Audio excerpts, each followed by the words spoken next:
अशा वेगवेगळ्या विषयावर आपल्या मैत्रिणी नेहमी लिखाण करत असतात, वाचन करत असतात आणि चिंतनही करत असतात. आणि आपल्या बऱ्याच मैत्रिणींना खूप इच्छा असूनही अशी पुस्तकं, अशा कथा, कविता, लेख वाचण्याची संधी उपलब्ध होते असं नाही.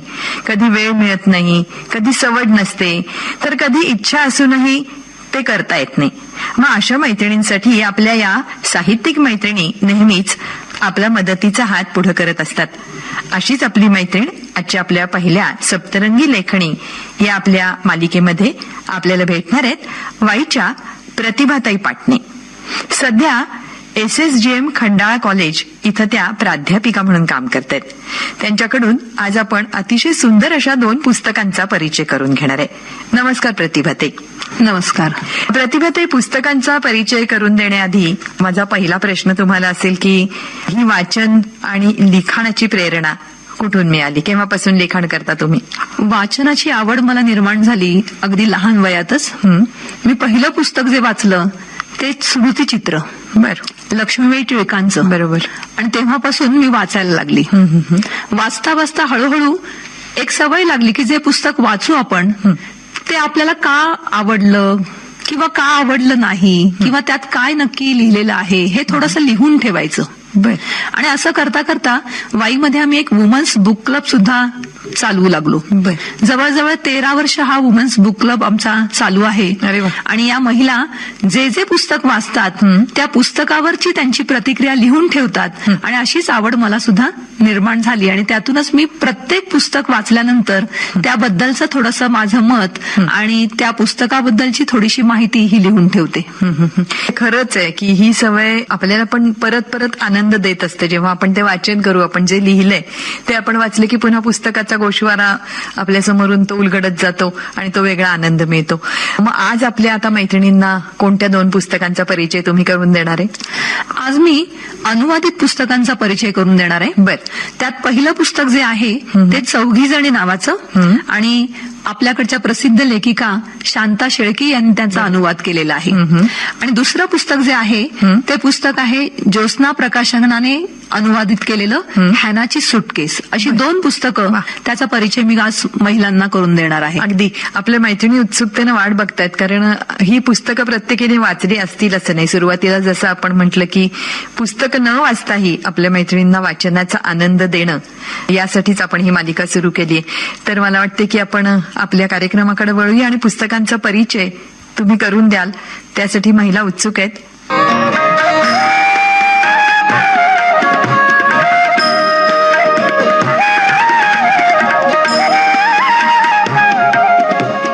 लुईसा मे अल्कॉट या प्रसिद्ध अमेरिकन लेखिकेच्या लिटिल वुमन या कादंबरीचे प्रकाशन 1868 साली झालं.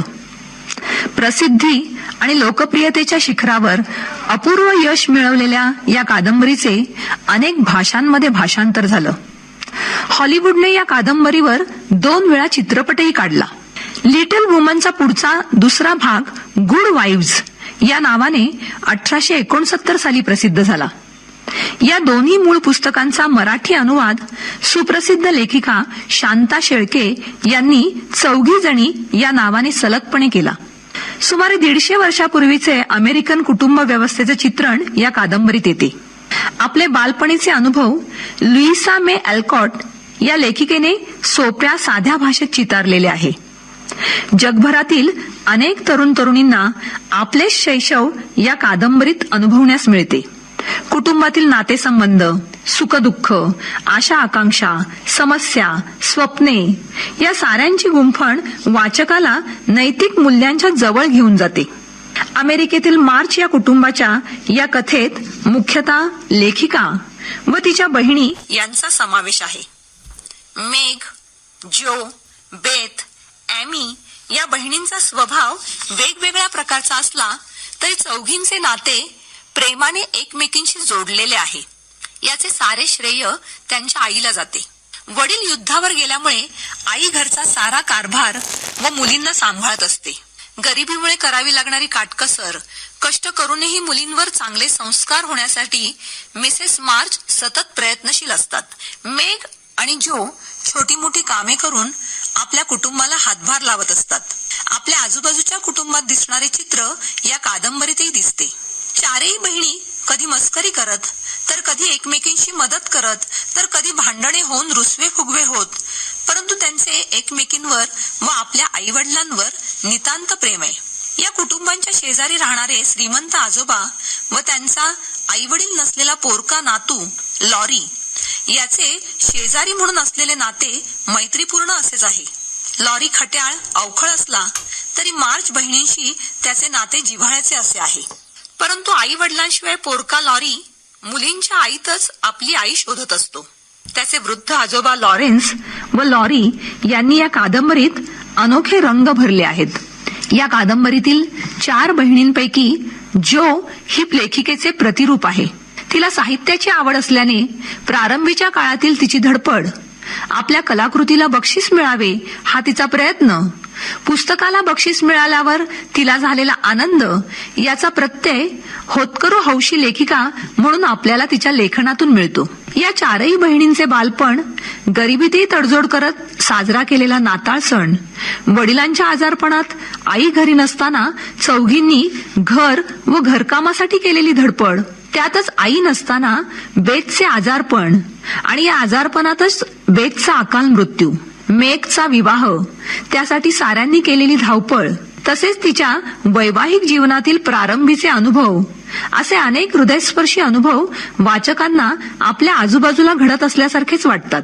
आपल्या इतर श्रीमंत मैत्रिणींप्रमाणे फॅशनेबल राहावं, सुंदर वेशभूषा, सुंदर केशभूषा करून पार्टीला जावं, लाडीक बोलावं असे या मुलींना सुद्धा वाटत असे. परंतु आई मात्र त्यांना सतत गरिबीतही सन्मानानं कसं जगावं याचे धडे देत असते. अशा प्रसंगी आई व मुलींमधील संवाद, त्यांच्या मनातील द्वंद्व व हातून होणाऱ्या चुकांमधून मिळणारे शिक्षण वाचकासही नैतिकतेचे धडे देत असतात. कादंबरीच्या उत्तरार्धात मुलींच्या किशोरवयीन काळाचे वर्णन येते. मेघचे जॉनशी अगदी घरगुती पद्धतीचे झालेले लग्न, तिचा साधा संसार आणि तिला जुळी मुले झाल्यावर तिची उडणारी तारांबळ याचा अतिशय प्रेमळपणे वर्णन केलेलं आहे. सळसळता उत्साह आणि तारुण्यसुलभ हौसेने ॲमी कलेच्या प्रांतात तिचा ठसा उमटवू पाहत होती. चिकणमातीचे पुतळे, रेखाचित्र, निसर्गदृश्य, तैलचित्र, कोळशाची चित्र अशी ही कलावंत ॲमी श्रीमंत बड्या लोकांमध्ये वावरण्याची तिला हौस असते.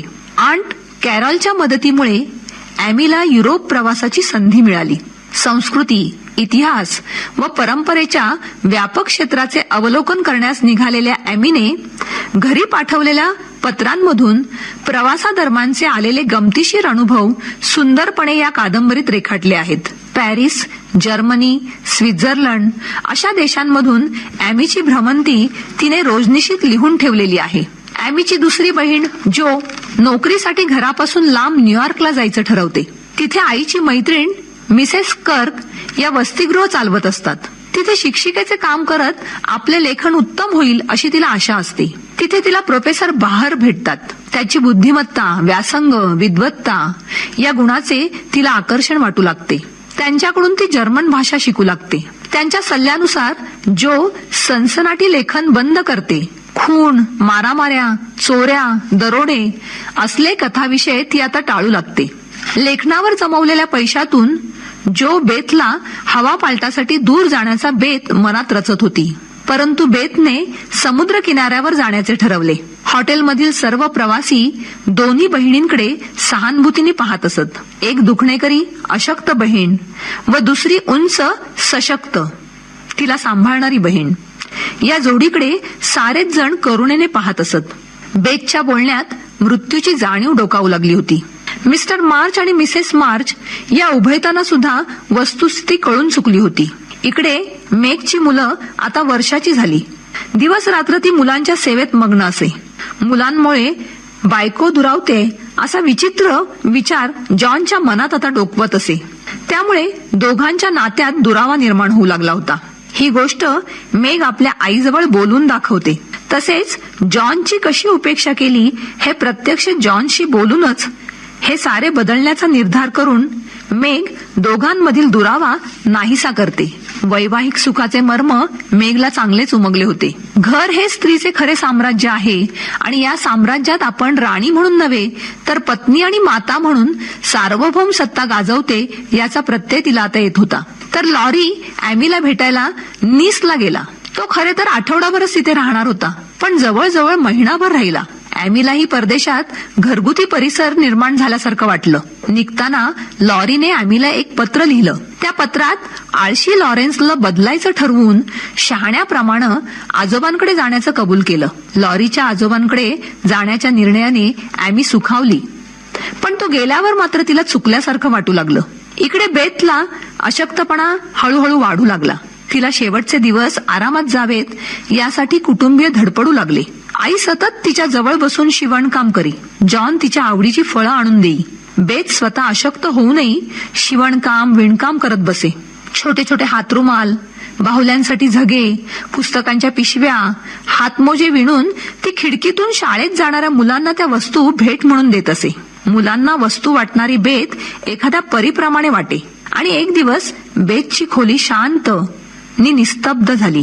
अपार वेदनांचा सागर ओलांडून बेथ चिरंतन सुखाच्या शाश्वत प्रदेशात जाऊन पोचली. इकडे लॉरीला संगीत कलेची आवड असल्याने त्याने एक सुंदर संगीतिका तयार करण्याचा निश्चय केलेला होता. परंतु जोने त्याची मैत्रीण नाकारल्याने त्याचा मनोभंग झाला. त्याची संगीत रचना अर्धीच राहिली.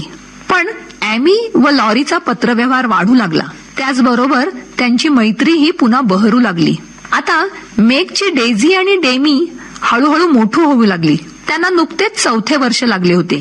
साऱ्या कुटुंबात या जुळ्या भावंडांचे कौतुक होत असे. दोघेही बुद्धिमान होतीत. त्यांचे मोठ्या माणसात वावरताना पाळले जाणारे रीतीभाती इतक्या सभ्य व सफाईदार असत की साऱ्यांच्या कौतुकाचा विषय असे. डेमी थोडासा गुंड तर डेझी सालस स्वभावाची होती. डेमी जणू चिमुकला तत्वज्ञच होता. तो अनेक तात्विक प्रश्न विचारून आजोबांना भंडावून सोडत असे. ॲमीच्या इच्छेप्रमाणे तिचा विवाह लॉरीशी झाल्याने ती आता राजेशाही घरात प्रवेशित झाली होती. तर मार्चच्या कुटुंबात प्रोफेसर बाहर यांचे येणे आता वाढले होते. पण जो मात्र आपल्या प्रेमाची कबुली देण्यास दिरंगाई करत होती. कारण प्रेम, लग्न, संसार या गोष्टींचा ती सतत उपहास करत असे. किंबहुना आपण लग्नच करणार नाही असे तिने आपल्या आईला ठामपणे सांगितलेले होते. परंतु प्रोफेसर बाहर यांच्या प्रेमाने भारावून तिने त्याच्या प्रीतीचा स्वीकार केला आणि त्यांची जोडीदारीण झाली. अशा या 4 बहिणींचे परस्परांमधील प्रेम, आशा, आकांक्षा, सुखदुःखे याचे हृदयस्पर्शी चित्रण 4 चौघींमधून वाचकांना गुंतवून ठेवते. या पुस्तकाच्या लेखिकेचं अमेरिकेमधल्या कॉन्कर्ड या गावी अतिशय सुंदर स्मारक आहे. या पुस्तकाची अनेक देशांमध्ये अनेक भाषांतरे झाली. आजच्या धकाधकीच्या काळात 4 चौघी मनाला कौटुंबिक समाधान मिळून जाते.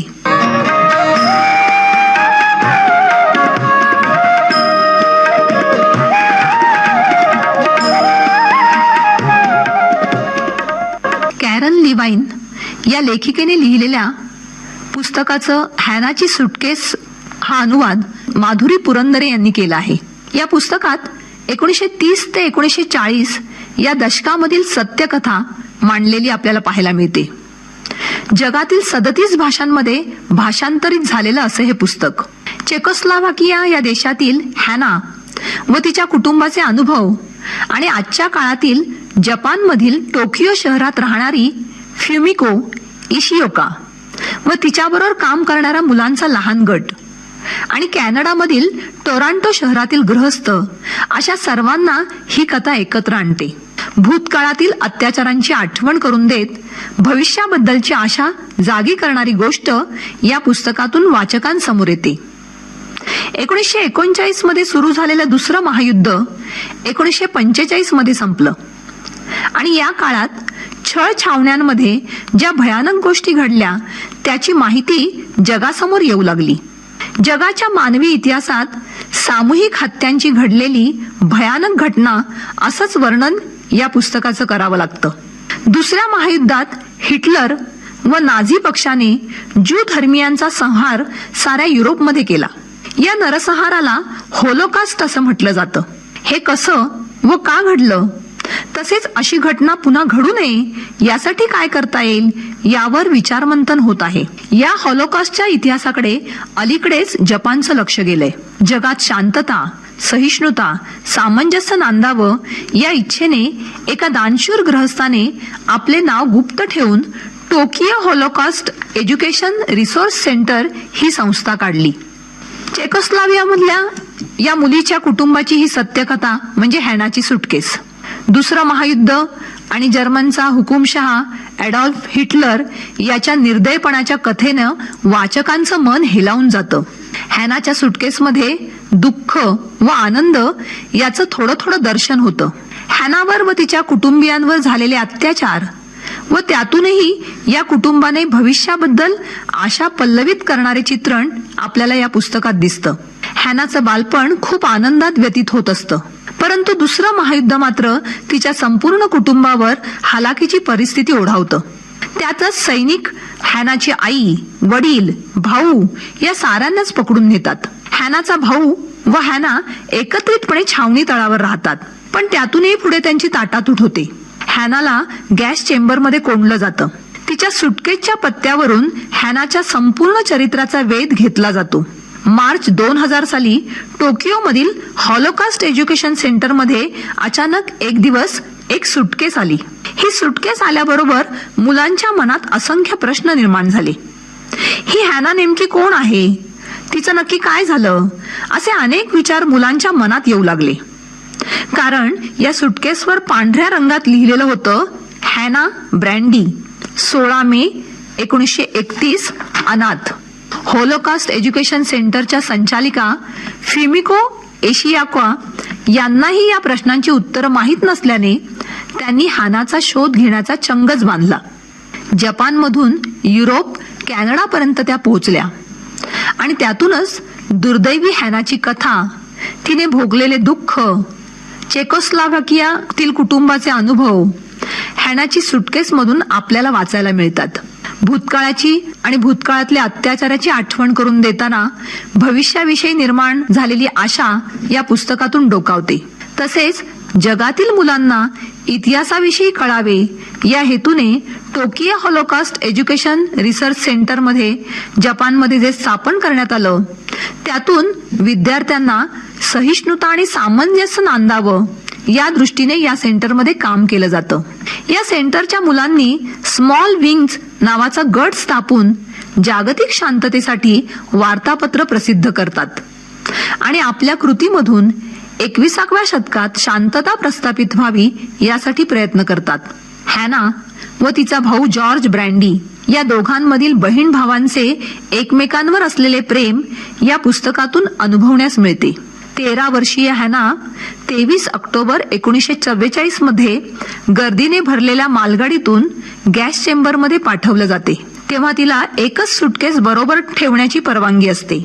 या हॅनाच्या सुटकेसमुळे 1939 ते 1945 मधल्या दुसऱ्या महायुद्धात ज्यू लोकांवर केलेले अत्याचार, मृत्यूच्या छावणीत हिटलर राबवत असलेल्या भयानक योजना व या युद्धात मारले गेलेल्या 60 लाख ज्यू लोकांपैकी 15 लाख लहान मुलेच होती, अशी ही सारी भयानक माहिती मन हेलावून टाकणारी गोष्ट हॅनाच्या सुटकेसमुळे आपल्यापर्यंत पोहोचते. टोकियोमधील एका वस्तू संग्रहालयात ठेवलेली ही सुटकेस पाहायला आज अनेक लहान मुलं येत असतात. सुटकेसच्या झाकणावर लिहिलेलं हॅनाचं नाव, हॅना ब्रँडी, तिची जन्मतारीख, तसेच वायजन किड असा शब्द, या जर्मन शब्दाचा अर्थ अनाथ असा आहे. या सुटकेसचे गूढ उकलताना फिमिको डिटेक्टिव्ह झाल्यासारखी काम करू लागते आणि हॅनाची माहिती शोधण्यासाठी सगळं जग पालथं घालते. नोवे मेस्टो या शहरात हॅना आणि तिचा भाऊ जॉर्ज, वडील कॅरल आणि आई मार्केता राहत असतात. वडील ऍथलीट असतात, तसंच त्यांना अभिनयाची सुद्धा हौस होती. आई त्यांना दुकानात मदत करीत असे. अशा या हसऱ्या खेळकर कुटुंबात 1938 नंतर मात्र दहशतीचं वारं पसरू लागलं. युद्धाच्या बातम्यांनी नाझी सैन्यापासून पळून जाणारे लोक ब्रँडी कुटुंबाकडे आसरा घेण्यासाठी येऊ लागले. रेडिओवरील बातम्या व त्यावर उशिरा रात्रीपर्यंत चर्चा घरात आता होऊ लागल्या. ज्यू लोकांवर अनेक बंधने येऊ लागली. ठराविक वेळातच ठराविक दुकानातच त्यांनी खरेदी करावी अशी बंधनं त्यांना होती. एवढंच नव्हे तर प्रवासाला सुद्धा बंदी. बाग, मैदान, व्यायामशाळा, शाळा यावर सुद्धा निर्बंध आले. हॅनाच्या मित्रमैत्रिणींनीही तिच्यापासून हळूहळू दूर झाल्या. नाझींचे निर्बंध वाढल्यावर तिचा भाऊ जॉर्ज एकमेकांच्या जास्तच जवळ आले. आई घरातलं वातावरण आनंदी ठेवण्यासाठी धडपडत असे. पण एक दिवस अचानक आईला सुद्धा जर्मनीतील रावन्सब्रुक गावातील महिलांच्या छळछावणीत नेलं. त्यानंतर हॅना घराबाहेर पडेनाशीच झाली. नोवे मेस्ट्रोमधून सर्व ज्यूंना हाकलून द्यावं असा हुकूम नाझी अधिकाऱ्यांनी काढला. वडिलांना घरातून नेल्यानंतर दोन्ही भावंड भेदरून गेली. वडिलांच्या अटकेनंतर मुलांची आत्या हेड्डा हिच्याशी लग्न केलेले लुडविक काका, जे ख्रिश्चन होते आणि त्यामुळेच त्यांना नाझींपासून कोणताही धोका नव्हता. त्यांनी मुलांना त्यांच्या घरी नेलं, पण त्यामुळेच काकांच्या घरी नोटीस आली. हॅना व जॉर्जला डिपोर्टेशन सेंटरवर हजर राहण्यास सांगितलं, जिथून ज्यू कैद्यांना दुसऱ्या देशातल्या छळ छावणीत पाठवलं जाईल. 30 एप्रिलला हॅनाच्या हद्दपारीची नोटीस आली, पण प्रत्यक्ष अंमलबजावणी 14 मे 1942 मध्ये झाली. किंडरहाइम L410 मधील इमारतीत एकेका खोलीत 20-20 मुलं ठेवलेली होती. रेशनवर या मुलांना पाणीदार सूप किंवा काळ्या पावाचा तुकडा खायला दिला जात असे. या मुलांच्या मनोरंजनासाठी मात्र शिवण वर्ग, संगीत वर्ग, चित्रकला वर्ग घेतला जाई. मनोरंजन असले तरी हॅनाला मात्र भूक आणि एकटेपणा सतावत असे. तिला तिच्या आईची तीव्रतेने आठवण येत असे. मुलींना आठवड्यातून 2 तास बाहेर जाण्यास परवानगी मिळाल्यावर हॅना तिचा मोठा भाऊ जॉर्जला भेटायला जात असे. जॉर्ज आपल्या बहिणीची काळजी घेत होता. पण अचानक 23 ऑक्टोबर 1944 मध्ये हॅना आणि किंडरहाइम मधील अनेक मुलींना रेल्वेने औडाश्वित्झला घेऊन आणलं. आपण कुठे निघालो आहोत अशी मुलींमध्ये कुजबूज चालू होती. एका मोठ्या इमारतीत या साऱ्या मुलींना नेण्यात आलं. थेरेजियन शॉट मधून गेलेल्या सुमारे 15,000 मुलांप्रमाणे हॅनाला सुद्धा मृत्यू आला. पुढे फ्ल्युमिकोने लुडमिलच्या मदतीने जॉर्जचा शोध घेण्यास सुरुवात केली. सुदैवाने जॉर्ज छळ छावणीतून वाचला होता. फ्ल्युमिकोने त्याला कॅनडाला पत्र पाठवलं. जॉर्ज ब्रँडी आता 72 वर्षाचे झाले होते. कैद्यांची ज्यावेळेला मुक्तता झाली तेव्हा ते अवघ्या 17 वर्षाचे होते. अनेक अडथळे पार करून ते मायदेशी पोचले, परंतु आई वडील मृत्यू पावलेले आणि हॅनाचाही शोध लागत नव्हता. आणि शेवटी त्याला हॅनाला गॅस चेंबरमध्ये पाठवल्याची बातमी कळली.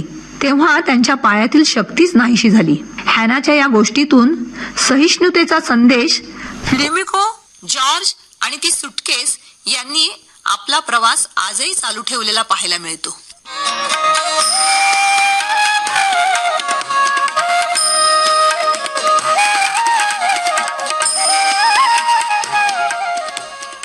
तर मैत्रिणींनो, प्रतिभाताईंनी अतिशय सुंदर असा पुस्तकांचा परिचय आपल्याला करून दिला.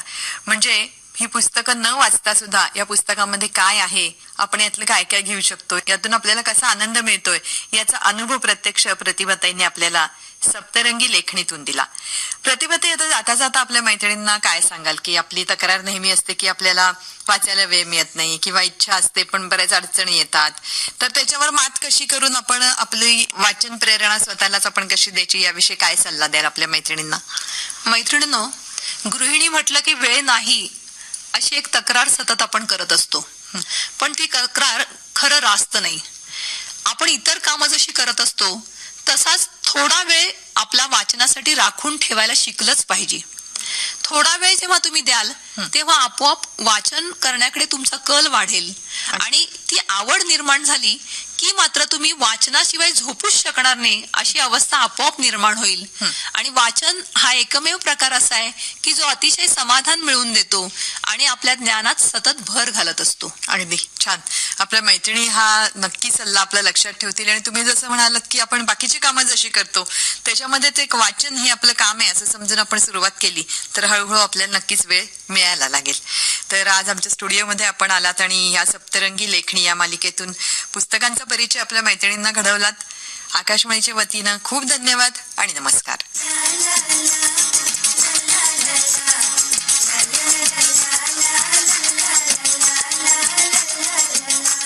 मैत्रिणींनो, आजच्या आपल्या कार्यक्रमात सप्तरंगी लेखणी या मालिकेत वाईच्या डॉक्टर प्राध्यापिका प्रतिभाताई पाटणे यांनी पुस्तकांचा करून दिलेला परिचय आपण ऐकलात. सप्तरंगी लेखणी या आपल्या मालिकेतून आपल्या मैत्रिणींकडून आपण कधी पुस्तकांचा परिचय, कधी प्रवास वर्णनं, कधी कविता, कथासंग्रह यांच्यापर्यंत पोहोचणार आहोत त्यांच्या लेखणीद्वारे. तेव्हा कार्यक्रम आपल्याला कसा वाटला याबद्दल आम्हाला जरूर कळवा. आमचा पत्ता आहे द्वारा केंद्र निदेशक, आकाशवाणी सातारा केंद्र, गेंडामाळ सातारा 415002. तेव्हा बरं तर मैत्रिणींनो, याबरोबरच आजचा घरकुल हा कार्यक्रम आता समाप्त करत आहोत. पुन्हा भेटणार आहोत घरकुल समवेत एक नवीन विषय घेऊन. तोपर्यंत सोनाली बंडचा आपल्या सगळ्यांना प्रेमपूर्वक नमस्कार. श्रोते हो, आपण ऐकत होता